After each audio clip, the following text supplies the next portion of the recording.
देखिली चारियाडे लोक जाम मु कहले ठीक है झियो पे गाड़ी मोटर सब चढ़ी जीवो बुद्धि बाहर कली आ ट्रैफिक आ तो ध्यान एंते हाथ देखले के रुकुना लेट एपटे दो लोक थिले एपटे बंद कर देली सेपटे छाड़ देली एपटे दो लोक थिले एपटे बंद करली सेपटे छाड़ली तापर एक्चुअली चारियाडे लोक जाम हे गेले जाबे सब कोन कली ए बापा हे एटा कोन एटा ओभर ब्रिज सब ओभर ब्रिज तळे बाईपास रे छाड़ली माने कत नींगी रोड ओभर आ पूरा बुद्धि खटै देला मो पो बुद्धि गोदाम छटू गोटे गोदाम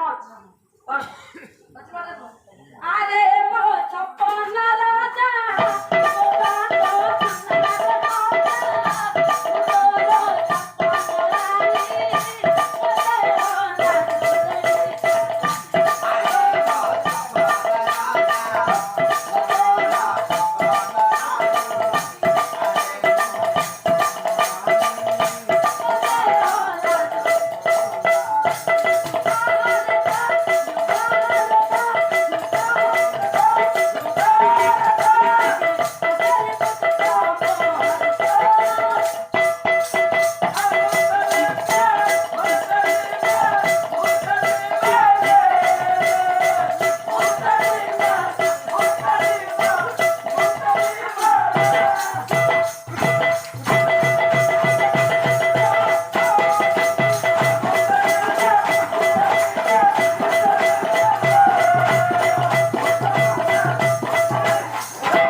ତ ନିଶଟା ନଥିଲା ଏବେ। ये ହଁ ଏବେ ପୁଣି କଣ ନାକ ତଳେ ତୁମର ହେଇଗଲା? ये है मो बापार कोला ମାନେ ଯୋଉଟା ନାକ ତଳେ ନିଶଟା ତୁମ ବାପାର କଳା। हां ବାପା କଳା କାଇ ଷ୍ଟେଜ କୁ ଆଣିଛ? सारे 2 मिनिट टाइम दउ नाती कहबे ହଁ ମତେ କୁହ ଏ ବାପା କଳା କଣ ମୁଁ ବୁଝି ପାରୁନି ନିଅ। सारे ଆପଣଙ୍କର ଛାତିରେ ଯାଇଥିଲି ପାଲାକୁ ପାରାଦୀପ ପାରାଦୀପ ଦୁର୍ଗା ପୂଜା ମଣ୍ଡପରେ ଆଜ୍ଞା 7 ବର୍ଷ ତଳେ। ହଁ ହଁ ଆମେ ସାର୍ ଯୋଉ ପାରାଦୀପରେ ପାଲା ଗାଉଛେ ସେଦିନ ଆମ ଘରୁ ଫୋନ ଗଲା ହଁ ଫୋନ ଗଲା। ତ ବାପା ମରିଗଲେ ମୋ ମୁଣ୍ଡ ଆଉ ଖରାପ ହେଇଗଲା ଆଚ୍ଛା ଆଚ୍ଛା ମୋ ବାପା ତା ପୂର୍ବରୁ ମତେ କହିଥିଲେ ସାରେ ମୋ ବାପା ଜଣେ କଳାକାର ମୋ ବାପା କହିଲେ ଏବେ ଶିଶିର ତୁ ଟିକେ ମୋ କଳା ରଖ ବୋଧହୁଏ ମୋ ବାପା ମାନେ ବି ଜାଣିଥିବେ ତୁମ ବାପା ଜଣେ କଳାକାର। ହଁ ସେତେବେଳେ ବାପାରେ ଓଡିଶାରେ ବି ହଇଚଇ ସୃଷ୍ଟି କରିଥିଲେ। ବାପା ଧୁଡିକି ଗଲା ଧୁଡିକି ନାଚ କର। ହଁ ମୋ ବାପା ଗୋଟେ ଧୁଡିକି ଗଲା 1 ନମ୍ବର କଳାକାର ମତେ କହିଲେ ହେଲେ ତୁ ମୋ ପୁଅ ଜନ୍ମ ମୋଠୁ ନେଲୁ ମୋ କଳା ତ ଟିକେ ରଖିଲୁନୁ ମତେ ବାଳୁଙ୍ଗା ହଉଥିଲ ଜମା ଟିକେ କଳା। ବାପା ମୁଁ ତ ପାଲାରେ ଯାଉଛି ଦାସକାଠିଆରେ ଯାଉଛି ଯାତ୍ରାରେ ଯାଉଛି ଆଉ କଳା କଣ ରଖିଲିନି ନା ନା ତୁ କୁଳାଙ୍ଗର ମୋ କଳା ତୁ ରଖିଲୁନି ତାକୁ ଭଳିଆ କଳାକାର ତମେ ହେଇପାରୁନ। ବୁଢା ମତେ କହିଥିଲା କଳା ରଖିଲୁନି ସାର୍ ଆମେ ପାଲା ଗାଉଛେ ଘରୁ ଫୋନ ଗଲା ବାପା ମରି ଗଲେ। ହଁ ଫୋନ ଗଲା ମୋର ବି ଏବେ ସେ କଥା ମନେ ଅଛି। ପୁରା ସାର୍ ମନ ଖରାପ କରି ଆମେ 5